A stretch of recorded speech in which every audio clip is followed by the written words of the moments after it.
This is my 2017 YT Jeffsy AL127, and for the past 3 years it's served as my main bike. From my first recorded jump on YouTube to my most recent biggest feature, there was an XC race, an enduro race. I've even taken it to a couple downhill parks. You name it, this bike has done it all. So today I wanted to talk more in depth about this modern classic. First, I'll go over the stock specs and components this bike came with, along with everything I upgraded over the years. Then we'll take it out for a ride, talk about its performance and capabilities, and literally anything else you ever wanted to know about this bike. YT is a direct-to-consumer brand, meaning it can't be bought at a local bike shop. While buying a bike online, sight unseen, can be quite nerve-wracking, this particular business model offers substantial savings over traditional brick-and-mortar brands. Introduced for the 2016 model year, the Jeffsy was YT's first offering in the trail bike segment, and it received a lot of attention and praise.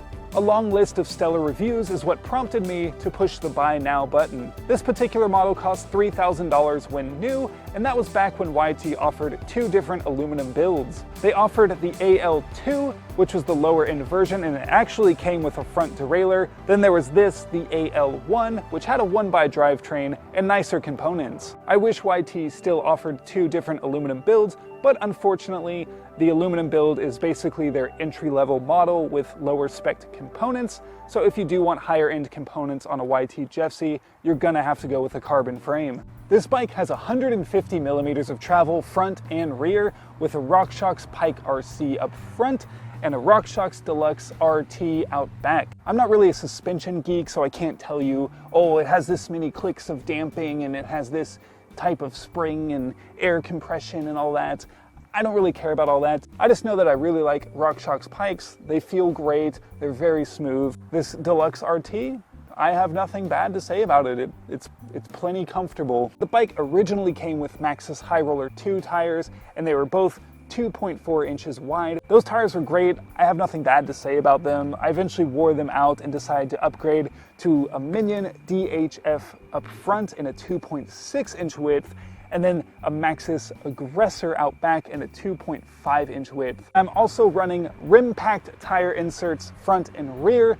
They are a cheaper alternative to Cushcore. I did a review video for them about a year ago, and I'm very impressed with the product. It's held up very well over the past year of riding. The original wheels that came on this bike were DT Swiss M1900s with a 25 millimeter internal width, which in hindsight seems very narrow for this type of bike. I rode those original wheels for about a year and ended up denting one of them pretty bad, so I decided to upgrade to these Industry 9 Enduro S wheels with a 30.5 millimeter internal width. Much more suitable. One interesting thing to note on this bike is the hub spacing. So it does have the industry standard boost spacing out in the rear, which is 148 millimeters, but up front it's a non-boost hub. So this actually has a 100 millimeter through axle as opposed to the Boost 110 millimeters. Does 10 millimeters really matter on the trail? Probably not. I've never been able to tell a difference between this and my hardtail that does have that extra 10 millimeters. It does make wheel upgrades a little bit more difficult as you have to buy them separately because most wheel sets will come either fully boost or fully non-boost. I'm pretty sure that the 2018 model and up does have full boost all around, so if you are looking at one of these used, just make sure you do your research and be aware of that. Powering these mismatched wheels is a SRAM X1 11-speed drivetrain with a 10 to 42 tooth cassette, and SRAM guide RS brakes to slow everything down with a 200 millimeter rotor up front and a 180 millimeter rotor out back. The handlebars, stem, and crankset are all race face turbine, which is pretty high level stuff in the race face lineup. The stem is 60 millimeters long, cranks are 175 millimeters long, and the bars are 770 millimeters wide, which is relatively narrow by today's standards. The chainring was also originally a 32 tooth turbine, but I opted to swap it for an absolute black oval chainring. If you've never used an oval chainring, I highly recommend it. I can't explain the differences to you right now. That's a different video for a different time. I swear by them, and I put them on all of my bikes. The original dropper post on this bike was an E13 TRS dropper post, which it worked fine for about the first year, but it started to have issues fully extending. So it was a fully mechanical design with 4 different stopping points rather than an infinite adjustment like most other dropper posts. When you wanted to fully extend it, you would just hold the button like you would any other one, but it would need to go that extra little bit to click into place. It would stop right before it clicked, so when riding, I'd have to reach under, grab the nose of my saddle, and pull it up into the final position. It got very annoying and kind of cumbersome to do every time I wanted to raise my seat, so I eventually ended up switching to this P&W Rainier dropper post with 150 millimeters of drop, and I've had absolutely no issues with this thing. Some other features include full internal cable routing, adjustable geometry with this flip chip, which I've actually never used, and mounting bosses for the YT Thirstmaster 3000 water bottle, which would go right here. Because of where the rear shock is mounted, there isn't enough space for a full-sized water bottle, but don't worry, YT has you covered with the Thirstmaster 3000, a half-liter water bottle that costs $40. Oh goodness, it's so hot out here. I wish I could quench my thirst. Don't worry, I'm the master of thirst. Here's a half-liter of water. As you can see, I did not spec my bike with the Thirstmaster 3000 because I live in Texas and a half-liter is not gonna cut it. I appreciate the marketing name. It's fantastic. It's very clever, but I think most logical consumers will save that $40 and put it towards either a hydration pack or a hip pack. Enough ranting about tiny water bottles, back to the flip chip geometry. I've always kept it in the lower or slacker setting. With a 66.5 degree head tube angle, I never felt the need to steepen it to 67 degrees, as I prioritize reasonably rowdy shenanigans over pedaling efficiency. So enough with the specs and geometry and all that, let's go ahead and get this thing out on the trail and see how it rides. All right, it feels good to be back on the Jeffsy. I haven't ridden the Jeffsy much in the last year and a half since I got my hardtail, because the majority of the trails I ride around town don't really require much more than a hardtail. I've been thinking the last couple days what I wanted to say about how this bike rides and how to explain it to you, the viewer. And the best thing I can come up with right now is the Jeffsy is essentially a jack-of-all-trades party bike. The Jeffsy is like the Fonz from Happy Days. No one's really sure what he does or how he got all his cool skills and attributes, but all in all, he's just cool. And while this bike may seem a little bit outdated by today's geometry standards, much like the reference I made, it's still somewhat relevant. There are still people that know who the Fonz is and think he's cool. And of course, there's still people that want to ride this bike and know it's cool. It can do just about anything pretty well, but it won't excel at one specific thing. So you can ride XC trails like this and it does fine. It's not the most efficient, not the most fun bike to ride on these type of trails. But then you come up to a feature like this and the Jeffsy's ready to do work.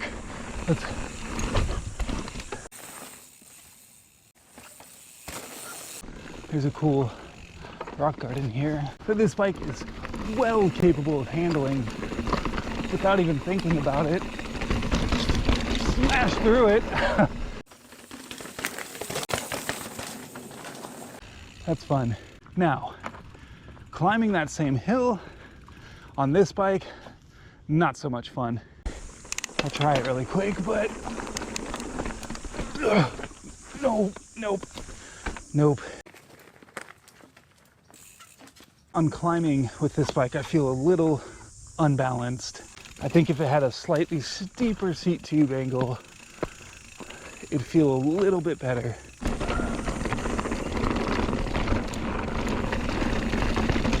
See, now it's ready to party. Just a little bit of elevation. This bike comes alive. Oh yeah. Now we're at this steep wall, which is something this bike will handle really well.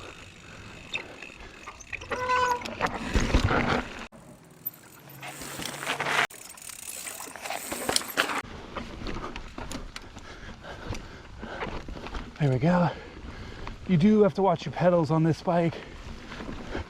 The smaller wheels, pedal strikes are a more frequent occurrence. I know I could put it in the higher setting of the geometry, but then you'd lose out on some of that confidence going downhill. So if you're looking at one of these used and you're a person that wants to just get out, have a little bit of fun on some trails, pedal around, you know, not do anything crazy, no jumps, no drops, I think there's better bikes out there than this one. But if you want that pedaling capability, plus you also want to learn how to jump, learn how to drop, do some downhill, do literally a little bit of everything, then this bike is so good for that. It's just a bike that strikes a good balance between everything. Like I said, if you're an XC rider or just a casual, you want to pedal around trails like this that are flat and smooth, you probably won't like this bike. Also on the flip side, if you're someone who lives in Whistler and you like to hit 40-foot gaps and the steepest rock rolls, okay, this bike might get a little overwhelmed then, but it has everything else in between practically in its bag. I took this thing to Angel Fire Bike Park and I never once felt out of my element.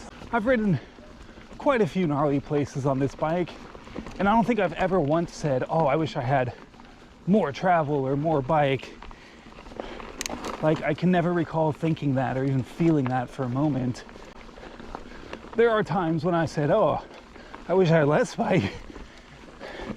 But even that thought is rare. So YT is a company, for their first entry into the trail bike market, I think they did an incredible job. The spec and everything, it's a competitive price with good parts, neutral geometry, it's not too steep, not too slack. One thing to note about YT is if you do buy this bike new, you're gonna have to wait probably 2 to 3 months. And I'm not saying that because of the pandemic. I bought mine in July of 2017. I didn't receive it till October. They were a younger company back then, so hopefully they have their logistics sorted out a little bit better now. Their customer support has been cool. I never had any issue getting in touch with them because I called them a couple times when I first got the bike just with some general questions, and they were very helpful, very friendly. They had no issue picking up the phone and chatting with me for a few minutes as a noob with probably dumb questions that they're like, man, this guy should not be mountain biking, but they never said that. In my experience, they seem like a good company. And I think I've said everything I need to say. We'll send it back to that guy that needs a haircut for the conclusion. The Jeffsy has been an all-around great bike, and it's done everything I could possibly hope for in the past 3 years. In my original video that I filmed on this bike, I said I wanted a bike I could grow into rather than outgrow quickly, and this thing has handled everything I could throw at it as a beginner, and even now as a more advanced beginner. In a world of lower, longer, and slacker bikes, the first generation Jeffsy really strikes a good balance between past and present. And I honestly think this bike would suit a lot of people, from beginners to someone way more skilled than me. As much as I love this bike, I am in the possession of a brand new bike to replace this thing. So with that being said, I will be posting this for sale. I will show you my new bike in an upcoming video, but for now, I wanted to send this bike off with one last video before it goes to its new home. So if you are in the San Antonio, Austin, Dallas area and want to purchase this bike, I've left my email down in the description below so you can get in contact with me. Or if you know me personally on Facebook, you can message me there. While I am sad to see this thing go, I'm even more stoked on my new bike, and I can't wait to share it with all of you. As always, if you did enjoy this video, don't forget to give it a thumbs up and consider subscribing if you aren't already. I'm gonna go get this thing all cleaned up and ready to sell and start working on a video for my brand new bike. It's an awesome bike. I'm so stoked on it. I love it. I can't wait to make a video on it. So please come back and check that out. But in the meantime, thank you so much for watching, and until next week, stay rowdy within reason. The Jeffsy has been an all-around great bike. I'll put my phone away. Send me an email down in the description.